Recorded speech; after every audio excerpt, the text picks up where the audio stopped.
Tonight we are celebrating individuals that have positively impacted children across the state. We call them angels. And so this is our 17th annual Angel Awards. How did all this get started?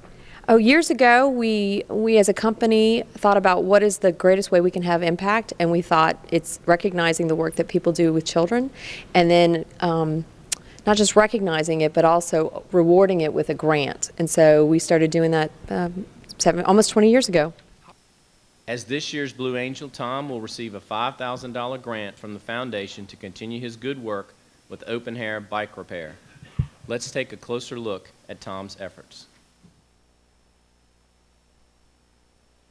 Going out into the community and watching Tom and Tripp and the other gentlemen work on bikes to help the people in the community is what drew me to want to be more involved with open air bike repair, and it's what drew me to going back. Open air bike repair provides services for homeless and near homeless and unfortunate children, providing bicycles and repair of bicycles and parts for those who desperately need them and don't have access to it or can't afford it. When I was growing up, everybody had a bike. They weren't always in the best shape, but we would get on them and we could ride them to our friend's house, and that was just part of growing up. That's kind of the first way that you experience a little bit of the freedom of getting out of your front yard and moving around and going fast. It's just one of those great childhood memories. And unfortunately, in parts of our city and in these days and times, there are kids that don't have that opportunity or wouldn't regularly have that opportunity like we did. It helps people in ways that you don't even think about it. You know, I never really thought about people using their bikes as their primary mode of transportation.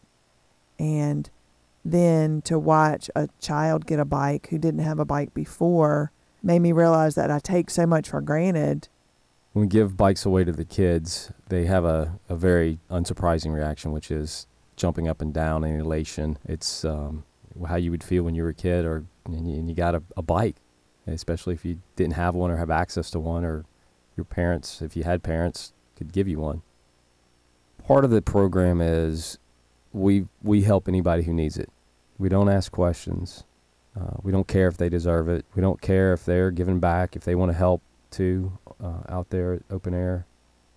We don't ask questions. We just fix it. In that way, it is kind of a grace, whether it's giving a bike to a kid who may not deserve it, or fixing a bike for somebody who somebody may think doesn't deserve it because they've got themselves into a situation. We don't care. I don't care how they got there, why they got there. The bottom line is they're there. Tommy is thoughtful and deep, and he wouldn't keep doing it if he didn't realize how important it was for the people around him and for himself, how important it is to be part of a real, deep community that is as community was intended to be, not just because we live next to each other, not based on shallow things, but based on deeper commitments to make the world and the people around us better. That's the fulfilling part, is knowing that when you see these people over and over, that they're still around, they're still surviving, and if you're fixing their bike, help them stay alive that day, it puts your life in perspective, really.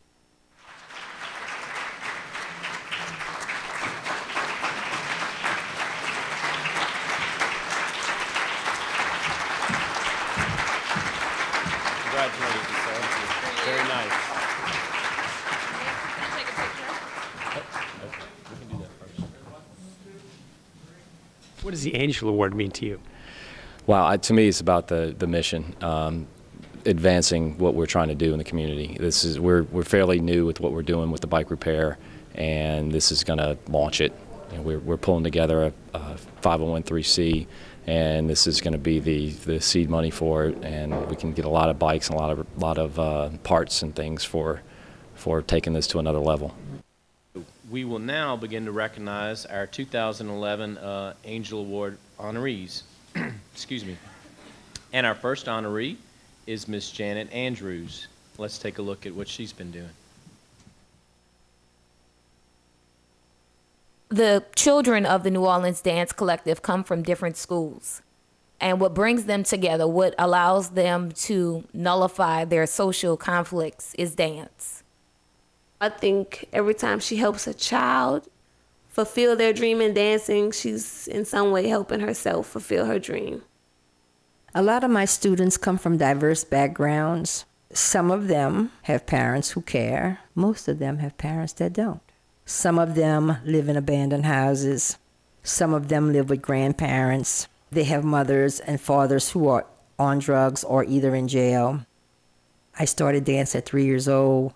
I've danced my entire life. When I graduated from dance class at 15, I could not go to New York to dance. It was in the middle of the civil rights movement. My mother said no. There's no opportunity for blacks in New York. So I rebelled, and for 10 years I didn't dance at all. In the late 70s, I decided, what is it that you do best in the world? And I do dance. So I started dancing again. I taught at several privileged schools in the city, and while there, inner city kids were not involved. So I decided not to teach at those schools anymore, but to teach in an inner city public high school where inner city kids were, so that they can get some of what I had to give them. For my inner city classes, I couldn't teach ballet basics. They were not having it. They didn't want to do the sissy stuff. So I taught hip hop, and they said, how is an old lady like you going to teach us hip hop? I said, just keep up. As a parent, I enjoy that the New Orleans Dance Collective offers the participants different forms of dance that is relevant to the music that they listen to. So if the young ladies were to go to a social setting, they could use the dances that they used in the dance studio, and it wouldn't be isolated only to the dance studio.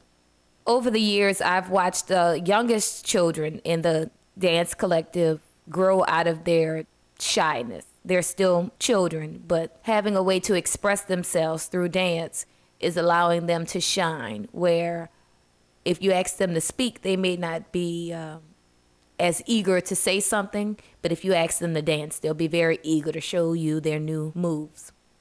She has a big impact on all of the kids, especially the less fortunate ones, because their moms will call and say, oh, I didn't send her to class because I couldn't have the money, and her slogan is send them anyway. Just send them. We'll find a way. Just make sure they're there. They don't have shoes. We'll have shoes. We'll go find. She's always calling me, can you stop at the dance store and go buy some Tabb shoes, size 3? She's always finding a way for them. My struggles are nothing compared to my kids. My kids motivate me. The kids have a plethora of problems that they deal with on a daily basis.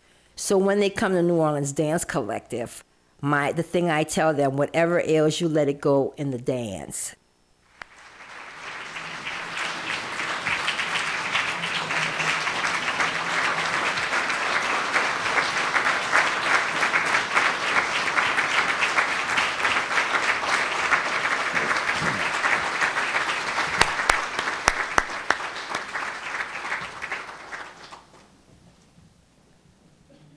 The Angel Award has been a blessing to me and to my students at New Orleans Dance Collective.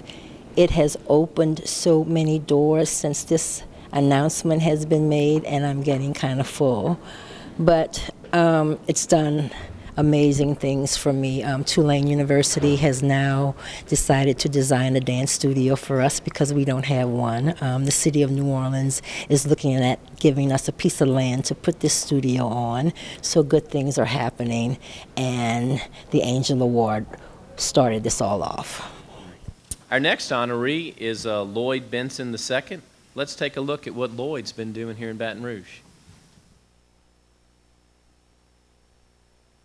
My father has always taught me, even my mother, they've always taught me to build legacy. To if you were to leave here tomorrow, will the world even know that you ever existed?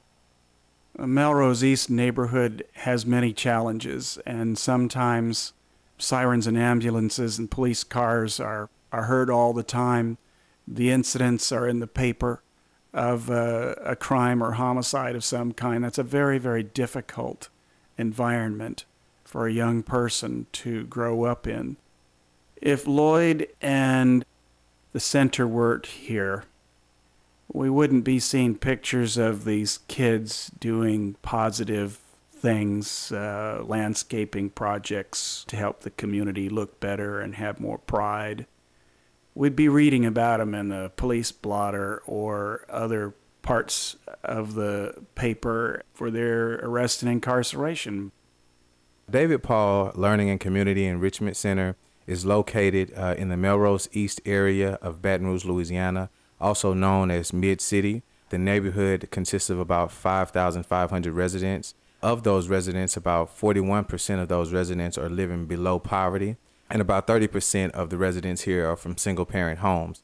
Our primary purpose is to make sure kids feel secure, that they feel loved, that they feel that there's someone there that cares about their future, about their purpose, about their well-being, to make a difference in the lives of every child that walks through the door. Sometimes as parents with younger kids, we want to just, well, I'm taking you to tutoring, I'm dropping you off, and I'll pick you up. And that's the extent of our involvement. And we feel as though that's somebody else's job to make sure that you go to school and you get the education. You know, it's a teacher's job in the classroom. I'm taking you to tutoring. What else do you need? With his influence, you know, Lloyd has been able to bring about a different mindset of the kids that do come to the programs. Parents turn a new leaf. You know, somebody cares about my struggle. Somebody cares about my kids. So let me do what I can. There's no one there to encourage young people to live out their dreams. There's no one there to pat them on the back or even give them a hug or give them that sense of security. So each time I see a young person that comes in and say, hey, Mr. Benson, we made a 4.0, we made all A's, that's encouragement. That just lets me know that the work that we do is not in vain. While you're here, impact the day. While there's yet sunlight out, do something for your people, do something for your generation to perpetuate a culture that will continue to create positive people and be positive influence over those that are in the generation to come.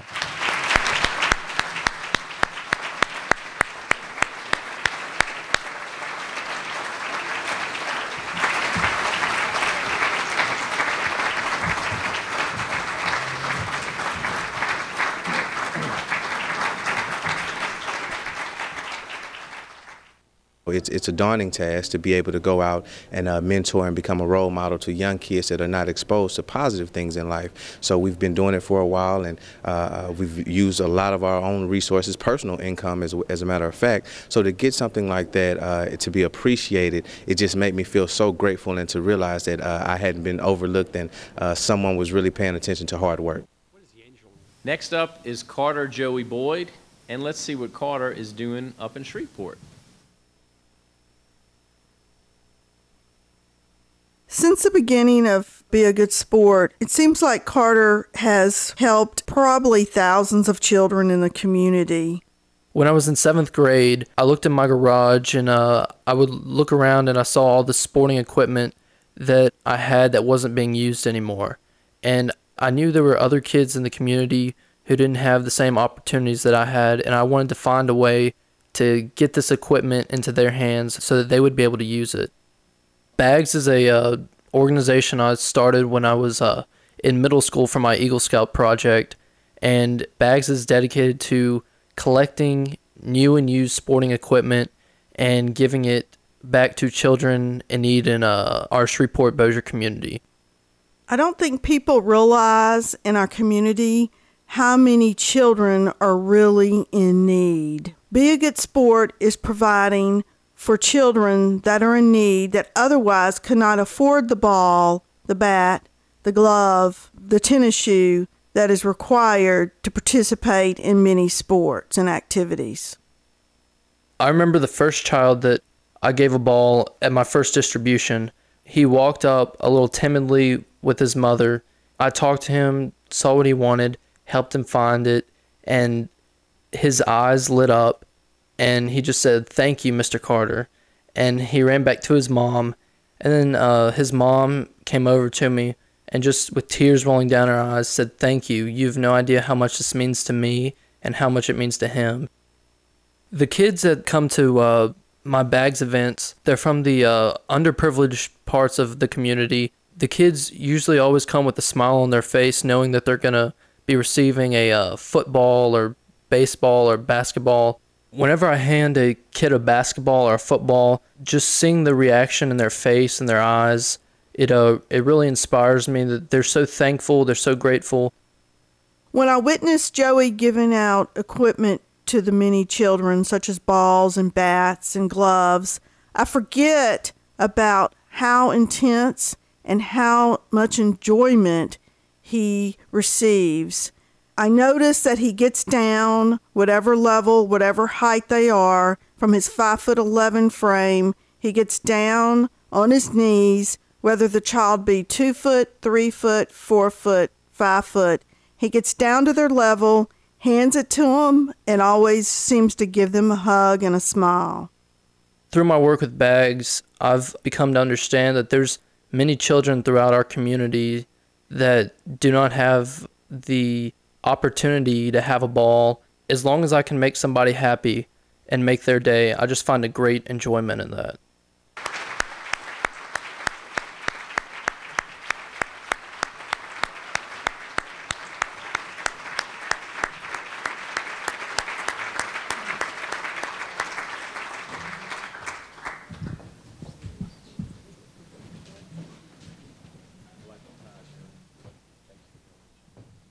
The Angel Award means that to me that I put in a lot of hard work, and it's good to know that all the service that I've done for others is being recognized. And I just hope that this can be a moment where I can that will propel me forward in my service. Our next honoree is Deidra Decay and the Awesome Ladies of Distinction. Let's take a look. It takes a village to raise a child, but Awesome Ladies program is the village for me. It gives me a safe haven to bring my child to know that she is safe when she's here. We're located in the Woodmere subdivision in Harvey, Louisiana, and one of the largest communities in the state of Louisiana. With the large community comes, big issues and big problems. We're open Monday through Friday with our tutoring and mentoring sessions. And then on Saturday, we have our dance program. We provide a safe haven for them. So as soon as they get out of school, I see some of them. I see them on a Saturday. They don't have to walk the streets to have fun. This is a huge community. So our playground is really far for some of our kids. And it's just taking them off the street, just keeping them off the street, keeping them with things to do. Ms. Deidra inspires me because of her just countless hours of dedication to the children, her love for the children, her love for the community, her love to want to give back. A lot of the kids are latchkey kids. When they come home, they're just home alone. So that presents problems in itself. Being home, bored, invite the friends over. Any number of things could happen, from teenage pregnancy to someone experimenting with alcohol, overdosing, just the kids congregating on the corner, fighting breaks out, gang activity. Those are some of the things that she's working to curtail.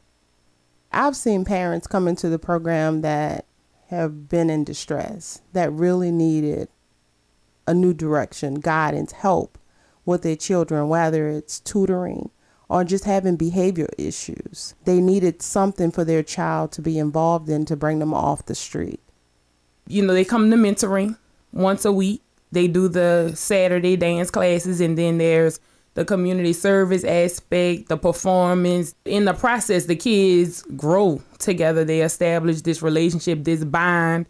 And really, the kids are like literally attracted to the program. The thing I like is Ms. Deidra instills in them a sense of responsibility. So even at home, it's like she's in the back of their minds. They're not supposed to do certain things, and they know how to act even at home. What keeps me going and what keeps me motivated is the girls. This is a program that I'm just being used as the vessel in all of this. I just think it's God's provision for Awesome Ladies to be here for the 12 years that we've been doing this. And I hope that we have many more, because we have many more kids that need to come through this program.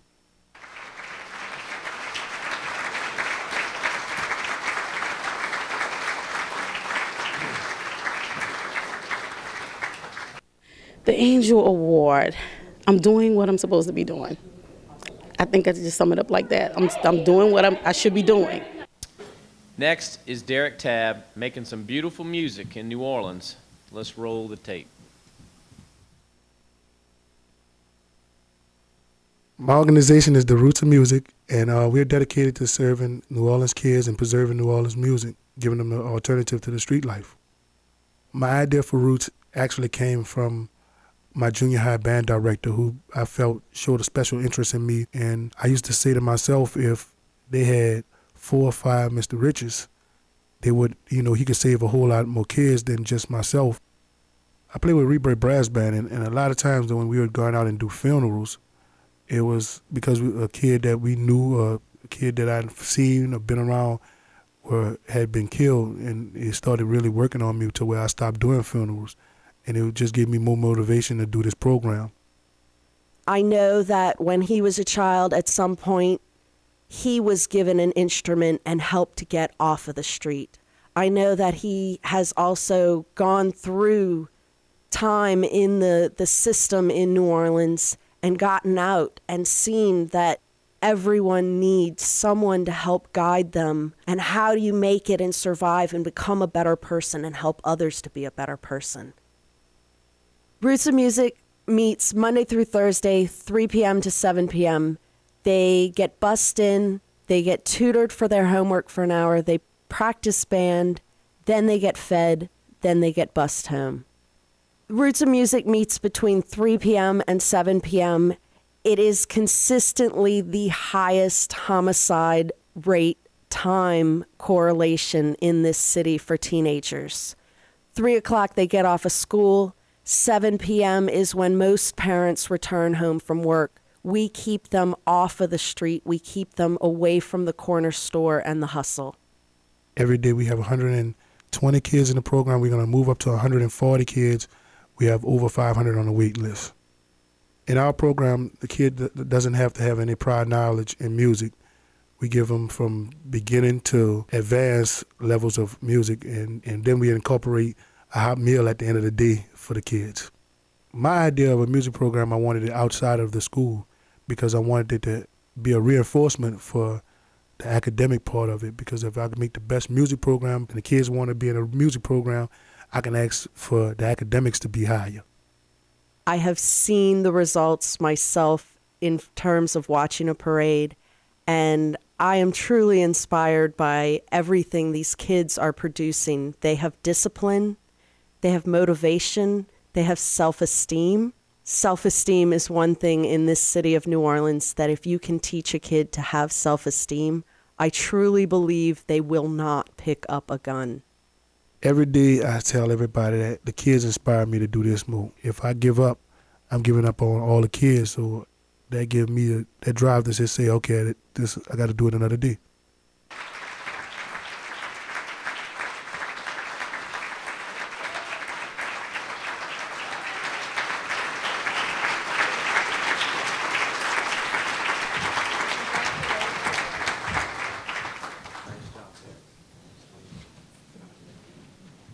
It means a lot to be recognized by Blue Cross Blue Shield for this award. I'd never intended to even get an award, and now to just be accepted and this is going to go a long way to helping the program. Last and certainly not least is Dana Taylor feeding hungry children in Monroe. Let's see her work.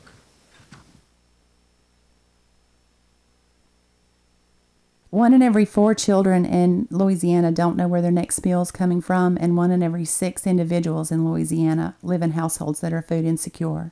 Without the Backpack for Kids program, we know that the children we serve would not have food on the weekends. What appeals to me the most about the Backpack for Kids program as a volunteer is that we have the potential of positively impacting a child's life in a way that we could just not do as an individual. The Backpack for Kids program targets food insecure children, and what that means is that would be children that have been identified by school staff as not having enough food at home to eat. These kids would come to school on Monday and they'll rush the food lines. That's the first thing they do when they get to school. They'll ask teachers for food. They'll ask other students for food. They'll try to take food home with them, or they'll even just say that they don't have enough food at home. 65% of the children in the parishes we serve are defined as at risk. And at risk means they're living in a household that's below poverty. In these areas, substandard housing is the norm, not the exception. A food insecure household is one where people are having to make the decision as to whether they'll use the funds that they have available to buy food or pay for life-sustaining necessities. The Backpack for Kids program provides children with 6 full meals on the weekend. It also has milk and juice and snack items. So if all a child has to eat for the weekend are the food items that they get in the backpack, then they are meeting their nutritional needs.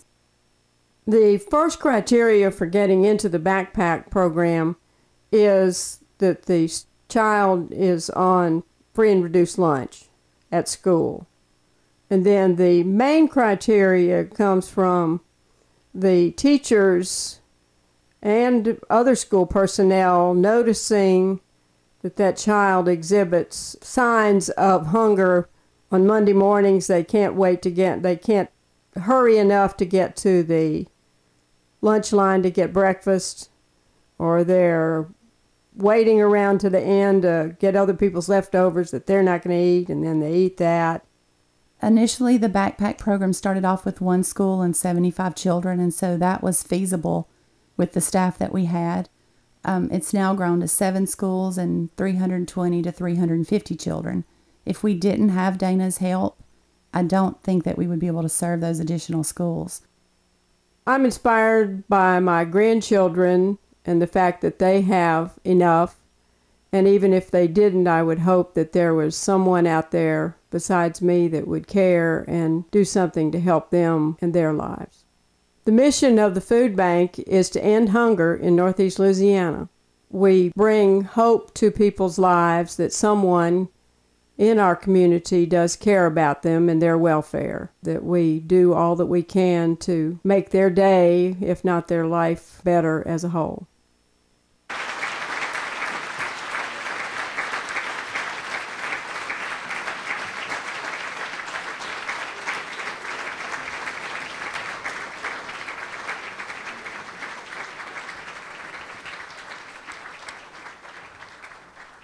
Oh, it means a tremendous amount. It validates that other people think what I do is important as I think it is important. Let's have one more large round of applause for all of our angels.